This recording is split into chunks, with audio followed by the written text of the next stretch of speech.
1000 மிருகங்களோடு நின்றாலும் புலி தனித்து தெரியும். தனித்து நின்றாலும் 1000 மிருகங்களோடு நிற்கிற திமிரோடு அதான் புலி. அதான் புலி. பேரன்பிற்கினை தமிழ் சொந்தங்களுக்கு புரட்சிகர வணக்கம். இன்றைக்கு காணொலியில நம்ம என்ன பார்க்க போறோம்னா, அண்ணன் திருமாவளவன் அவர்கள் சீமான ரொம்ப கடுமையா சாடியிருக்காரு. பயங்கரமா ஒரு கொடூர தாக்குதல் அண்ணன் சீமான் மீது நடத்தி இருக்கிறார் அப்படின்னே சொல்லிடலாம். அந்த அளவுக்கு தான் பண்ணியிருக்காரு. என்ன பேசியிருக்காருன்றதை முதல்ல பார்ப்போம். வரலாறு தெரியாத கும்பல், சனாதனத்திற்கு துணை போகிற கும்பல், ஆர்எஸ்எஸ் பிஜேபி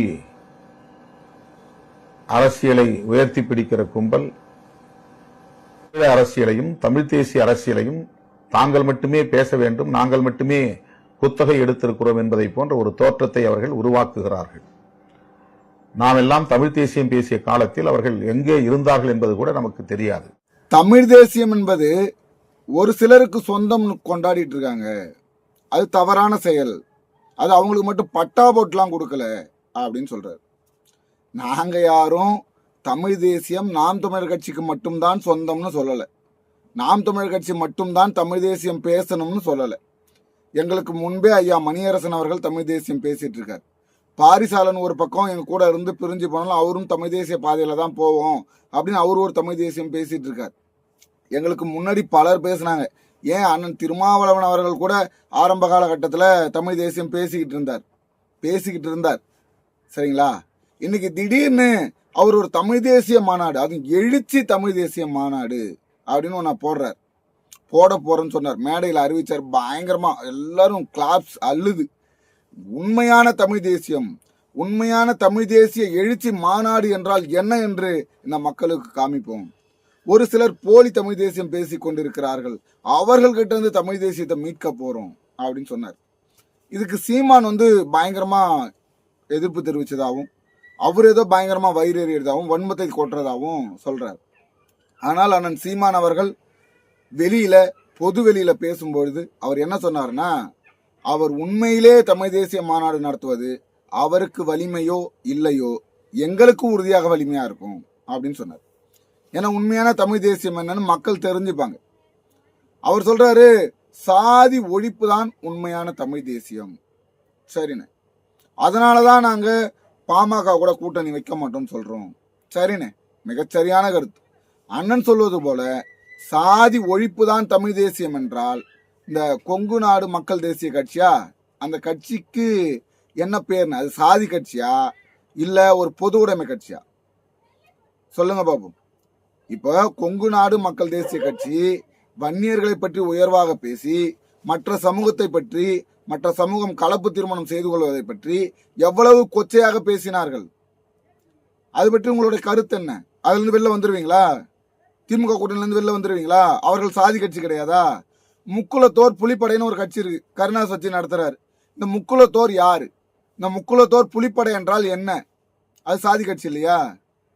அதெல்லாம் சாதி கட்சி கிடையாது. எதையாவது பேசிட்டு இருக்கிறது. சாதி ஒழிப்பு தான். திமுக எந்த இடத்துல சாதி ஒழிச்சது?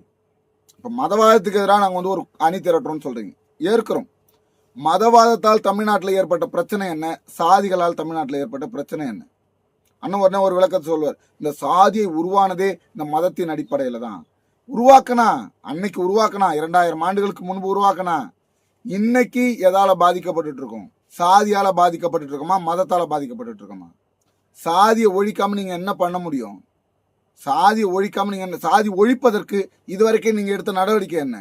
சாதி ஒழிப்பு தாங்க. சாதி ஒழிப்பு தான் பிரதானமானது. இந்த 5 ஆண்டுகள் திமுக ஆட்சியில இருந்த நீங்க சாதியை ஒழிப்பதற்கு எடுத்த முயற்சி என்ன? சாதி ஒழிப்பதற்கு வேங்கை வயல்ல சாதியை ஒழிச்சிங்களா? வேங்கை வயல்ல மலத்தை கலக்கணவனை கண்டுபிடிடான்னு சொன்னா பாதிக்கப்பட்டவன் மேலே வழக்கு போடுறீங்க. இவர்கள் தான் கலக்கினாங்க. எப்படி? அவன் குடிக்கிற தண்ணியில அவனே மலத்தை கலனான்னு சொன்னது இந்த திமுக அரசு. அதெல்லாம் கேட்டு காது செவிடா இருந்தவங்க தானே நீங்க. என்ன பண்ணிட்டீங்க? என்ன சாதி ஒழிப்புக்காக இந்த 5 ஆண்டுகால ஆட்சியில நீங்கள் அழுத்தம் கொடுத்து செய்த ஏதாவது ஒரு மாற்றம் சொல்லுங்க பார்ப்போம். ஒன்னும் இல்லை. இப்போ கம்பீரமா அறிவிச்சார். மாநாட்டு திடல்ல எழுச்சி மாநாடு தேதி வெகு விரைவில் அறிவிக்கப்படும். தமிழ் தேசியம்னா என்னன்னு மக்களுக்கு நாங்க காட்டுவோம் அப்படின்னாரு.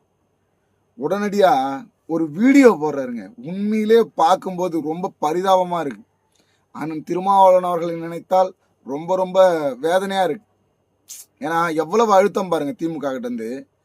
யூடியூபர் மாதிரி ஃபேஸ்புக்ல வீடியோ போடுற நிலைமையில அண்ணனை தள்ளி வச்சுட்டாங்கன்னு நினைக்கிறேன்.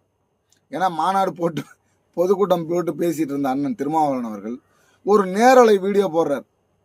என்னைக்குங்க மாநாடு நடத்த போறீங்க அப்படின்னு சொன்னா, இப்போதைக்கு நாங்கள் ஒரு கூட்டம் நடத்தி முக்கிய பிரமுகர்களை அழைச்சி முக்கிய பொறுப்பாளர்களை அழைச்சி ஒரு கூட்டத்தை போட்டு அந்த கூட்டத்தின் அடிப்படையில நாங்க எடுத்த முடிவு என்னன்னா, தேர்தல் நெருங்கிக்கிட்டு இருக்கிறதுனால இப்போ தமிழ் தேசிய மாநாடு நடத்துவதற்கான சாத்தியங்கள் இல்லை.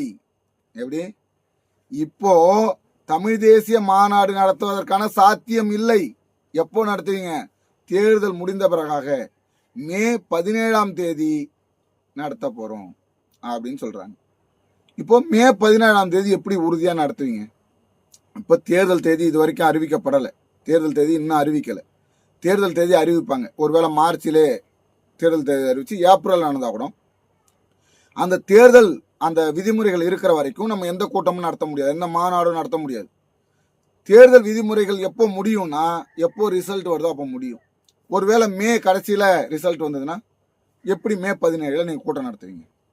அதுக்கு முன்பு தான் சொன்னார், எங்களுக்கு தேர்தல்லாம் ஒரு பொருட்டே இல்லைப்பா, தேர்தல்லாம் எங்களுக்கு ஒரு விஷயமே கிடையாது, நாளைக்கே எங்களுக்கு நாங்கள் தேர்தல் பாதை வேணாம்னு முடிவு பண்ணிட்டு போயிடுவோம், எங்களுக்கு வாக்கு அரசியல் தேவலன்னு முடிவு பண்ணிட்டு போயிடுவோம் அப்படின்னு நாங்கள் வீரவசனம் பேசிட்டு இங்கே வந்து உக்காந்துட்டு தேர்தல் இருக்கின்ற காரணத்தால் இப்போது அதை நடத்த முடியாத சாத்தியக்கூறுகள் இல்லை என்று நினைக்கிறோம்.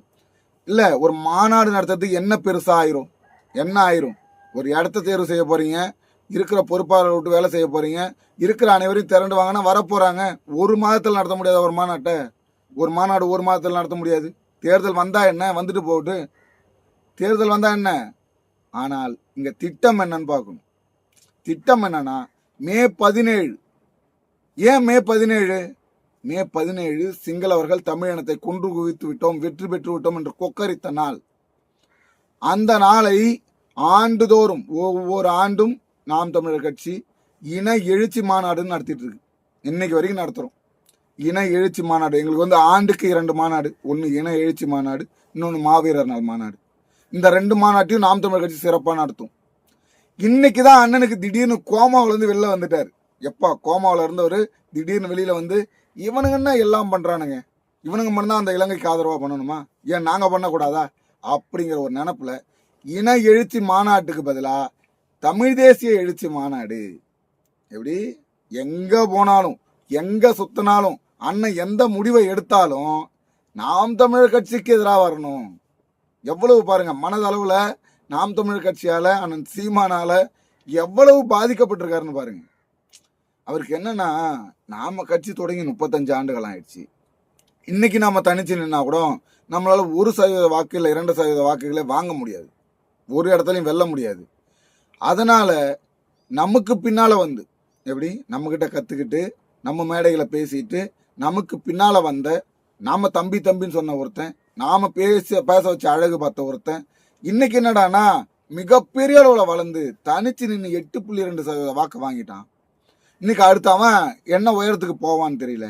நாம வளர்றோமோ இல்லையோ, இப்படி அண்ணனுக்கு எப்படின்னா, நாம வளர்றோமோ இல்லையோ, நாம ஜெயிக்கிறோமோ இல்லையோ, அவன் வந்து வளர்ந்துடக்கூடாது. சீமான் ஒருபோதும் மேல எழுந்திரவே கூடாது. தமிழ் தேசியம் நம்ம போலின்னு பேசணும். எப்படி அண்ணன் பேசுனது தமிழ் தேசியம்னா இல்லைங்க, தமிழ் தேசியம் இல்லை. ஈழத்துல பேசுனது ஈழ தேசிய அரசியல், தமிழ் ஈழ தேசிய அரசியலை தவிர அது தமிழ் தேசிய அரசியல் கிடையாது. தமிழ் தேசியம் பேசணும்னா தனி நாடு கேட்கணும். எப்படி? தனி நாடு கேட்கணும். தமிழ்நாட்டை எங்களுக்கு பிரிச்சு கொடுங்கன்னு சொல்லணும். தமிழ்நாடு தான் முக்கியம்னு சொல்லணும். எங்களுக்கு நாங்கள் வந்து இந்தியா கூட சேர மாட்டோம்னு சொல்லணும். பிரிஞ்சு போயிடும், எங்களுக்கு தனி நாடா மாற்றி கொடுங்கன்னு கேட்கணும்.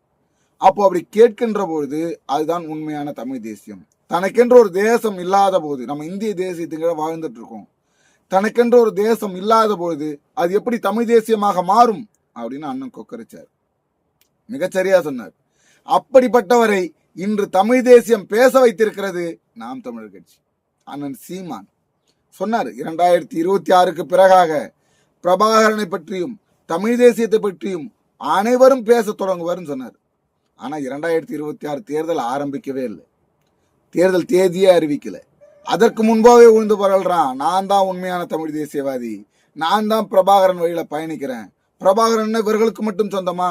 ஆளூர் ஷானவாஸ் நான் கூசாம ஒரு ஊடகத்தில் என்ன பேசுறாப்புல, பிரபாகரனை நாங்கள் தான் வீதிகள் தோறும் கொண்டு போய் சேர்த்தோம். என்ன பண்ணீங்க வீதிகள் தோறும்? 2009க்கு முன்பாக நீங்கள் 1000 விடயம் பண்ணிருக்கலாம். 2009க்கு பிறகாக நீங்கள் செய்த விடயம் சொல்லுங்க பார்ப்போம். பிரபாகரன் அவர்களின் புகைப்படம் வைப்பதற்கு தடை இருந்தது. புகைப்படத்தை வைக்க முடியாது. வச்சு நீ வந்து கொண்டாடுனா, வச்சு நீ வந்து அவரை போற்றுனா நீ தீவிரவாதி லிஸ்ட்ல வந்துருவ. ஆனால் அதை பற்றியெல்லாம் கவலைப்படாம தலைவர் பிரபாகரன் அவர்களின் ஒவ்வொரு பிறந்த நாளையும் மிக விமர்சையாக கிராமங்கள் தோறும் புகைப்படத்தை வச்சு கொண்டாட வச்சது நாம் தமிழர் கட்சி, அண்ணன் சீமான்.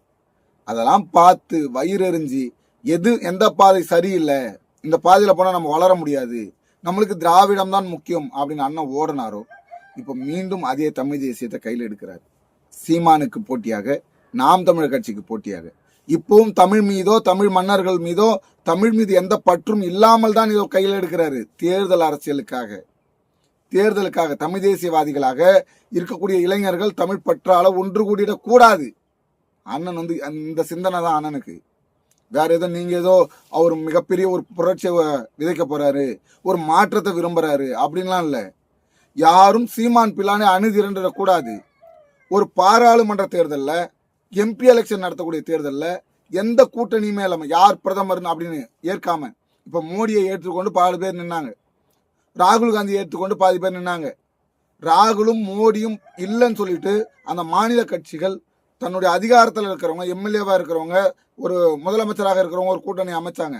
ஆனால் இது எதுவுமே இல்லாம புதிதாக இருக்கக்கூடிய ஒரு கட்சி, மக்களை மட்டுமே கூட்டணி என்று சொல்லக்கூடிய ஒரு கட்சி பாராளுமன்ற தேர்தலில் நின்று 8.2% வாக்கு வாங்கியிருக்கு. எந்த பிரதமரையும் ஆதரிக்கல. ஆனால் இங்க சட்டமன்ற தேர்தலில் நாங்களே முதல்வர், நாங்களே எம்எல்ஏக்கள், நாங்களே இந்த மக்களின் மாற்றத்தை கொண்டு வருவோம், நாங்கள் அனைத்து அநீதிகளையும் அடித்து நொறுக்குவோம் என்று கொள்கை முழக்கத்தோடு இங்க வந்து நிற்கிறோம். அப்படிப்பட்டவர்கள் எவ்வளவு சதவீத வாக்குக்கு உயர்வாங்க, அப்போ எத்தனை பேரு எவ்வளவு மக்கள் நாம் தமிழர் கட்சி தேடுவாங்கன்ற ஒரு அச்சம் இன்றைக்கே அண்ணன் திருமாவளவன் அவர்களுக்கு வந்து விட்டது. இன்னும் மேலும் மேலும் வளர்ந்து விட்டால் நமக்கான மதிப்பு போய்விடும், நம்ம யாரும் மதிக்க மாட்டாங்க, நாம் வந்து ஒரு செல்லா காசு ஆயிரும் அண்ணன் அஞ்சறார். அதனாலதான் ஒரு யூடியூபர் லெவலுக்கு இறங்கி கதறார். அண்ணன் என்ன கதறினாலும் உழைப்பவர்கள் உயர்ந்து கொண்டே இருப்பார்கள். சொம்படிச்சு உயரல, யார் காலையும் பிடிச்சி உயரல, 4 சீட்டுக்கு முட்டி போட்டு நிக்கல, தனிச்சு நின்று சுயமா நின்று இந்த மக்களை மட்டுமே நம்பி வளர்ற ஒருவனை மக்கள் கைவிட மாட்டார்கள். 2026 தேர்தல் அதை உங்களுக்கு காட்டும்.